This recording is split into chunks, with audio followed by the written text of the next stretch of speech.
रेसिपीमध्ये आपले स्वागत आहे। आज मी तुम्हाला जी रेसिपी सांगणार आहे ती साबुदाणा वड्याची रेसिपी सांगणार आहे। त्यासाठी आपल्याला लागणारे साहित्य आहे। मी साबुदाणा घेतलेला आहे। 2 कप साबुदाणा घेतला होता आणि रात्री भिजत टाकून घेतलेला होता। आता बघा साबुदाणा असा भिजलेला हवा, थोडा सुटसुटीत हवा। आणि 2 मोठे बटाटे घेतले होते, ते मी उकडून घेतले आणि बारीक करून घेतले आहे। 1 कप मी शेंगदाणे घेतले आहे आणि ते बारीक करून घेतले आहे। हाफ टीस्पून काळे बीट घेतले आहे। हाफ टीस्पून मिरेपूड घेतली आहे। 1 टीस्पून पिठी साखर, 1 टीस्पून जिरे, 1 टीस्पून लाल तिखट, 1 टीस्पून मीठ घेतले आहे आणि हिरवी मिरची मी बारीक करून घेतली आहे। ही आपल्या चवीनुसार आपण टाकू शकतो। आता आपण रेसिपीला सुरुवात करूया। हे बघा साबुदाणा मी घेतला आहे आणि यात मी जे आपण 2 मोठे बटाटे घेतलेले होते ना, ते मिक्स करते आहे आणि हे छान मिक्स करून घ्यायचे आणि बटाटे पण छान कुच करून घ्यायचे आहे। यात मी दाण्याचा कूट टाकते आहे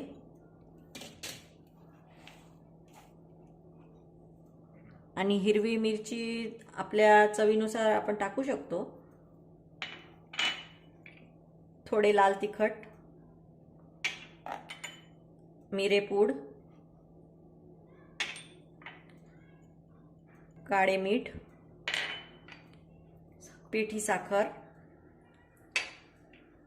जिरं आणि मीठ चवीनुसार। आता हे छान आपण मिक्स करून घेऊया। हे बघा मिश्रण मी छान मिक्स करून घेतले आहे। आता याचा आपण वडा बनवूया। साधारण एवढा गोळा घ्यायचा आणि वडा जाड पण नको आणि पातळ पण नको, असा बनवूया।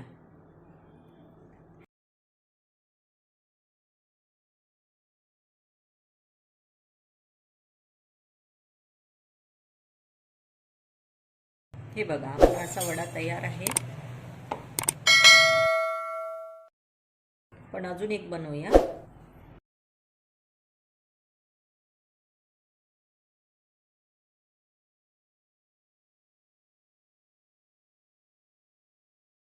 हे बघा हे 2 वडे मी तुम्हाला तळून दाखवते आहे।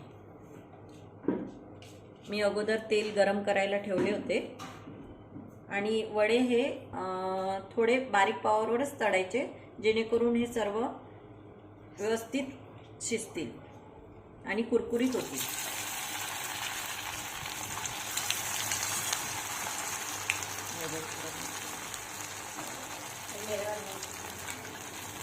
हे बघा आपले वडे हे थोडे ब्राऊन होईपर्यंत बारीक पावरवर तळून घ्यायचे आहे, जेणेकरून हे छान कुरकुरीत होतील। हे बघा आता आपला हा साबुदाणा वडा तयार आहे।